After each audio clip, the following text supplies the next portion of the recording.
Hey, this is Mike Johnston. Thanks for listening to me or watching, depending on how you're getting it. It's available on YouTube in video and through many platforms as an audio podcast. But this is the Indie Show. And today I want to talk about the Black Lives Matter protests, and more specifically, the riots that accompanied the protests, and maybe speculatively who might be behind the riots, or maybe in a broader sense, how what's going on today is like a mirror image of things that happened in the 60s and 70s, the late 60s and 70s, and even into the early 80s. And I'd like to tell you first how this all came to be. And I'm not really going to talk that much about the Black Lives Matter protests or the ideas behind the protests, because let's look at those as being the peaceful part of events and the parts that had a specific agenda, which was ending perceived racism by the police against black people, especially black men in especially low-income neighborhoods. And this is just a whole other conversation, but that's a great goal. And the thing that I noticed, though, which was right after, in Minneapolis, right after George Floyd got shot, immediately there's like, okay, we're going to have protests. And if you're on social media, I'm sure you got that feeling too. But at any rate, so I don't want to really look at that, because like I said, that's kind of a separate thing. And maybe later on we'll see why it's more of a separate thing, at least in my mind, than you might think it is. What I would like to focus on is the rioting and the obvious parts of who was responsible for instigating and continuing the riots, at least based on what we saw via video that was shot by protesters and news and police and whoever else was on the scene of the protests of the rioters. And in many cases, the rioters were white. And even though they seemed to favor being dressed head to toe in black and having a black face covering or some kind of face covering, which is partially COVID-19 and the other half to obviously obscure their identity, there was still enough skin visible that you could tell they were white. And and in a lot of the videos you saw, there were black peaceful protesters, or even white peaceful protesters, confronting them and saying, hey, stop doing this stuff because you're making it look bad on us, and they're going to blame us for it, meaning us, the black people. And that's what was going on, and that seemed strange. Like, why were these white people specifically doing this? At the time, President Trump said he immediately jumped on the Antifa bandwagon, because at the Charlottesville white supremacist rally that ended in the death of a protester, there was an introduction to Antifa as being there trying to instigate fights with the white supremacists. And so that's probably where Trump got his Antifa idea. And Antifa may or may not be involved, because they are anti-fascist, and so any movement which is protesting the established way of things in the United States is going to be one that's going to attract Antifa probably as hangers-on, if nothing else. But I wasn't totally satisfied with Antifa as the sole reason that things were happening, and I'll tell you why.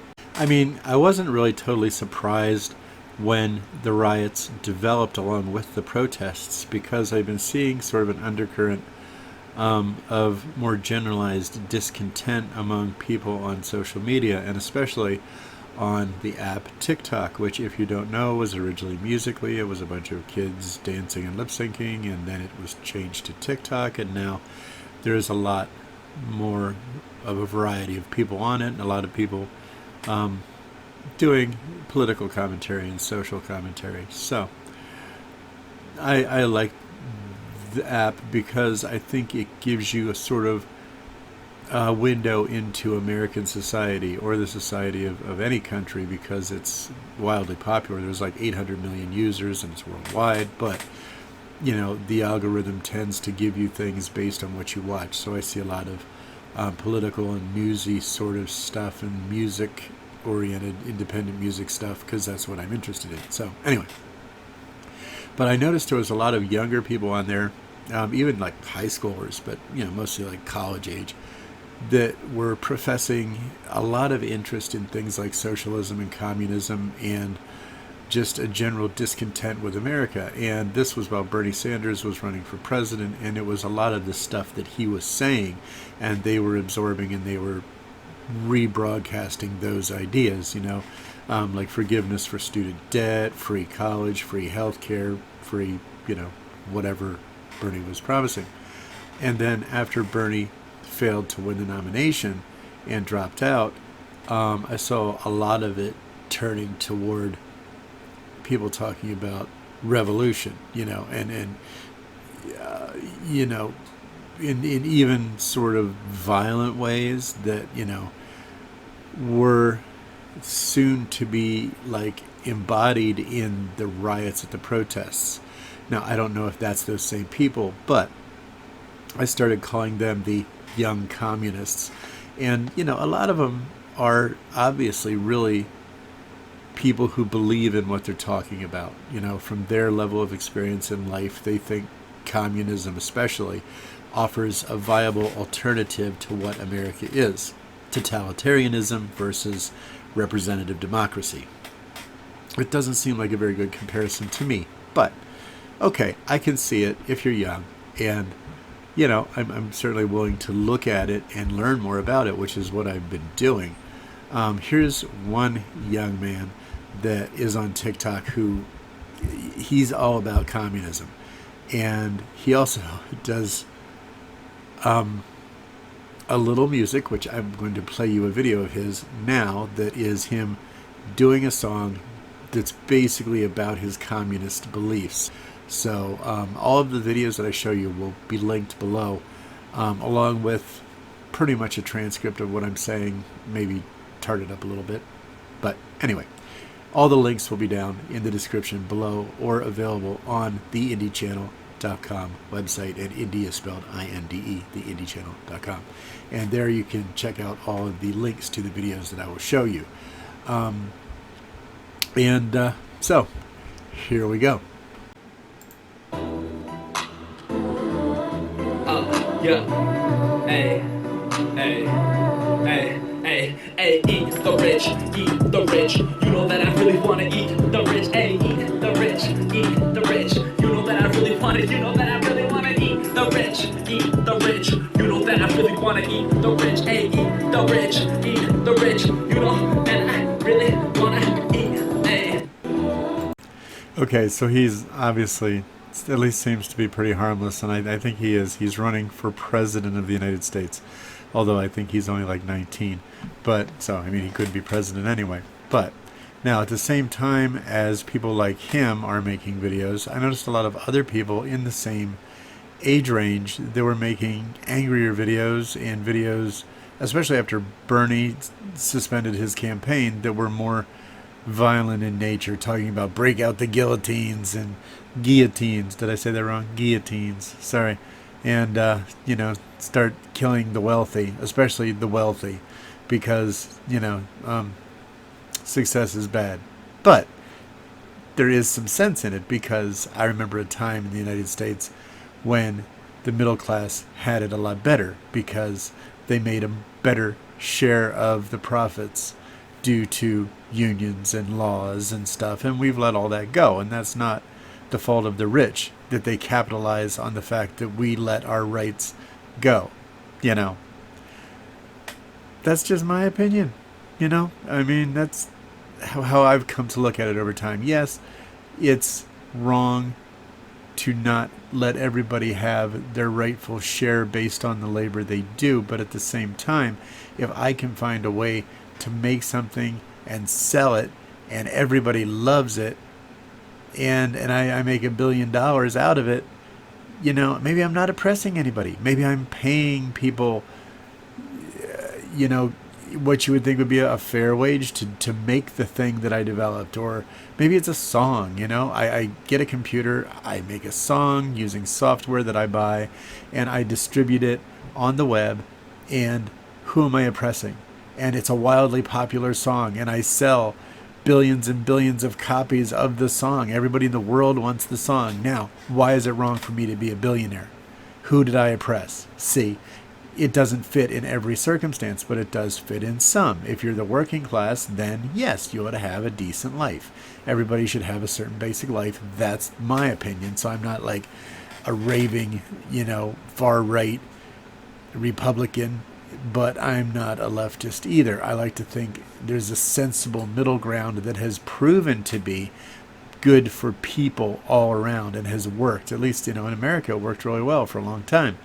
But anyway, I wanted to play you these next two clips. This is a specific girl who is one of the young communists, and I want to show you the difference between the first clip, which is after the protest started, and this was her opinion at that time. So let's watch that right now.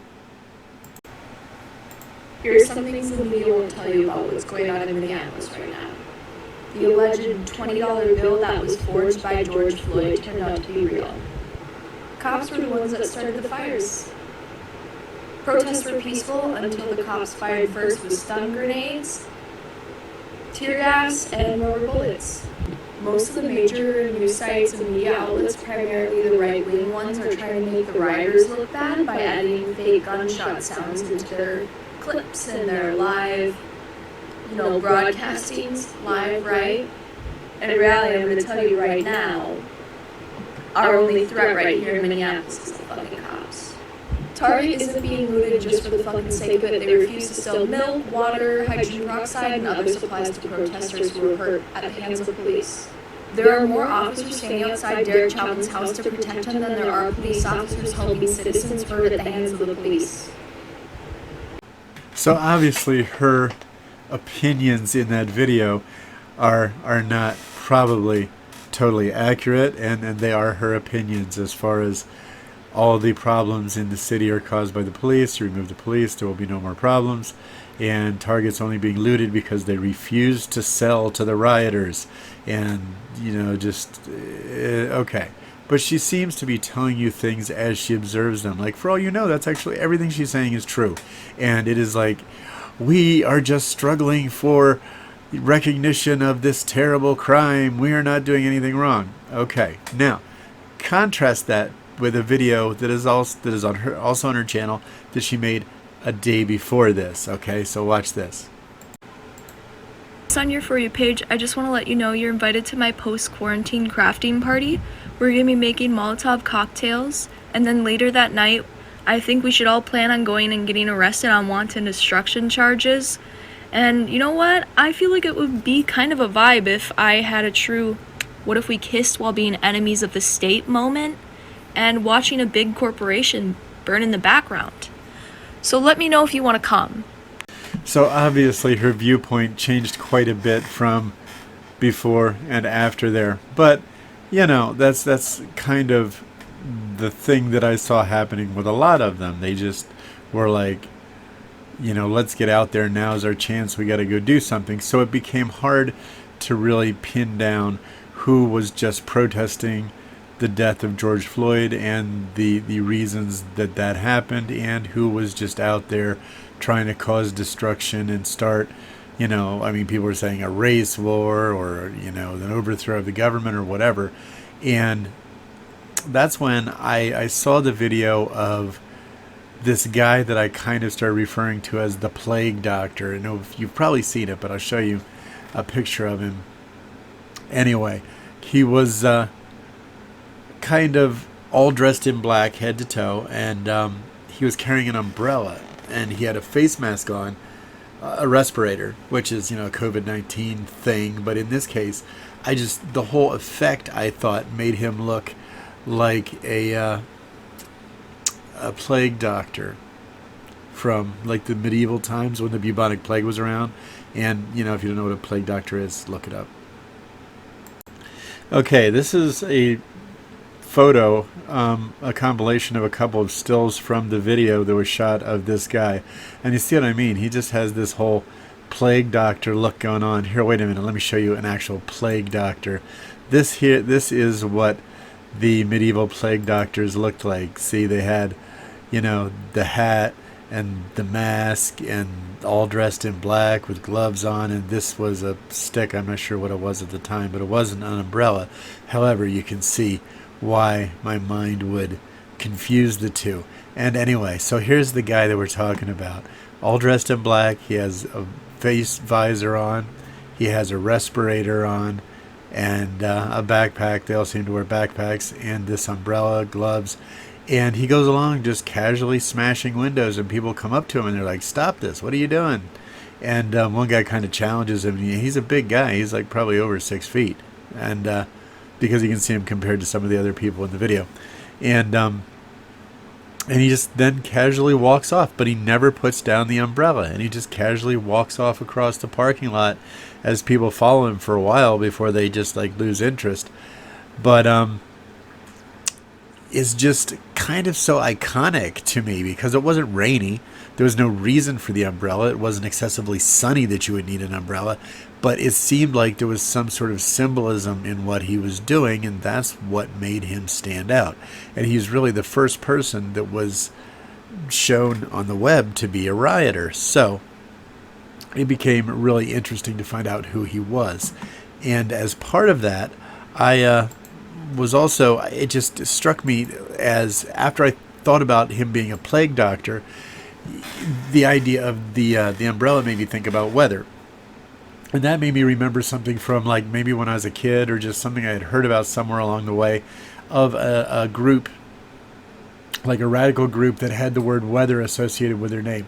So I looked it up online, and that was my first introduction to the Weather Underground. It might have been like back in the late 70s or early 80s when a lot of the Weather Underground members were getting arrested, that I had heard about them or just seen it on the news or whatever and not really thought much about it.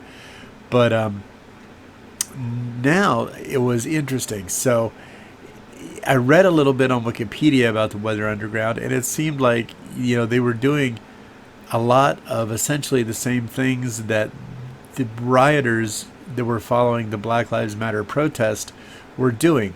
And, you know, I wasn't sure about the reasons. Were the reasons the same between the two? But in general, there seemed to be a sort of correlation, you know, and then the more I've learned, the more it seemed like there was a, you know, a real correlation, to the point of maybe somebody is trying to replay events as they happened then now, because certain events just make it seem like, wow, that's, you know, way beyond coincidence. And some of it is obviously not coincidence because it is verifiably something that was planned. So that remains to be seen. However, I'll put a link below to the documentary that I watched on the Weather Underground. It's about an hour and a half, and it covers quite a lot, and you learn a lot, but it doesn't cover everything. So as we go on, I want to bring up some more things that aren't really covered in that documentary. But here, I want to play just a little bit of the documentary for news purposes, because I want you to see the Weather Underground members in late 1969, early 1970, talking about their organization and the things that they are trying to achieve. It belongs to the young people and the black people in this country. Come on, we gotta fight it out. We gotta build a strong base, and someday we gotta knock those motherfuckers who control this thing right on their ass. My name is Bernadine Dorn, and I was part of the Weather Underground from, well, it's hard to say when it started, 1970 to 1980. It's underground for 11 years. There's no way to be committed to nonviolence in the middle of the most violent society that history's ever created. I'm not committed to nonviolence in any way.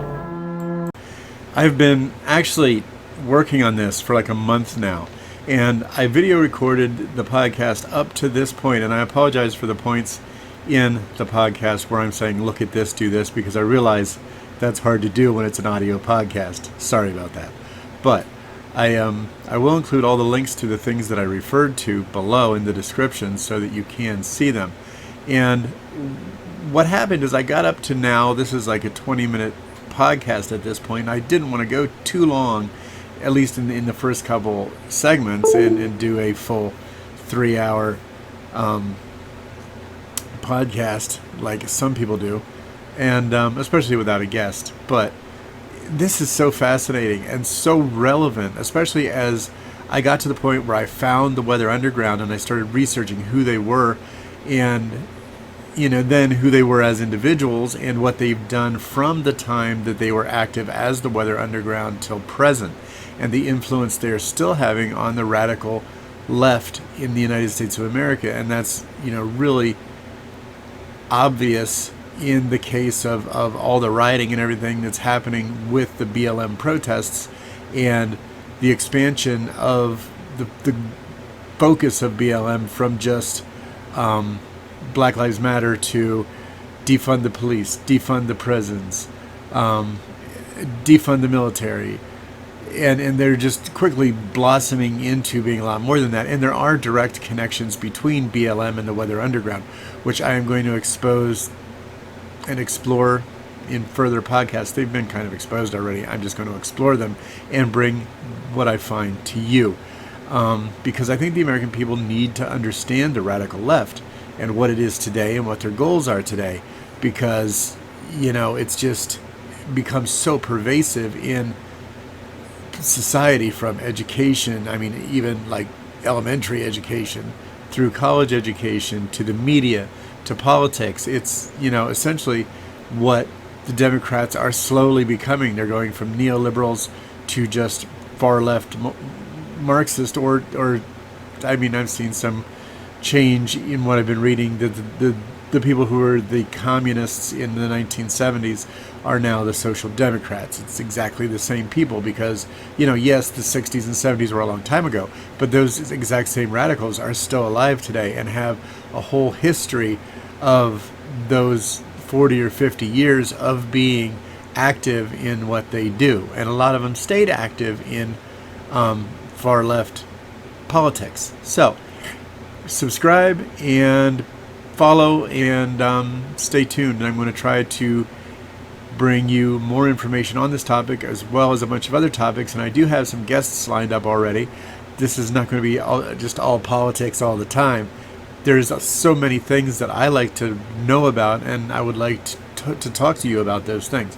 And I'm also in the middle of kind of negotiating to do an actual terrestrial old style radio show on a local radio station, but that's going to be more the music part of what I do. And there's also going to be another indie show about the top music on YouTube this week, which I mean to do one of those every week, and I haven't been, just because I'm so overwhelmed for time. But as I cut out some of the things that I'm not as into doing, hopefully I'll have more time to do the things that I am into doing, and I'll bring you some good quality content. So till next time, thanks a lot. And remember, subscribe, follow, like, all that stuff. Thanks. See you then. Bye.